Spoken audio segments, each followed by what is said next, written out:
What does this little guy and this swirly Zentangle pattern have in common? Nope, it's not just a name. Though yeah, it totally is a name. Today we're learning how to draw Meer, a pattern so satisfying even a meerkat would pause to watch. So grab your pen, channel your inner critter, and let's tangle. You can do it, just take it slow. Every line a masterpiece, let it show. Looking for a sleek, dynamic pattern to add to your tangle practice? In this easy step-by-step video, I'll show you how to draw Meer, a bold and rhythmic pattern that creates stunning results with simple lines. It's perfect for beginners and seasoned tanglers alike. Meer is a striking angular pattern created by Zentangle founders Rick Roberts and Maria Thomas. Its repeating zigzag designs creates an eye-catching flow, making it a great choice for borders, ribbons, and dramatic fills. You'll be amazed at how quickly you can master this one.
Please like, subscribe, comment, and share my videos, as it lets YouTube know that my content is worth sharing to new audiences. As a very new channel, I thank you.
With gentle strokes, the journey starts.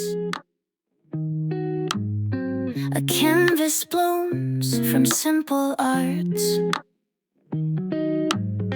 In tranquil lines, your zen unfolds.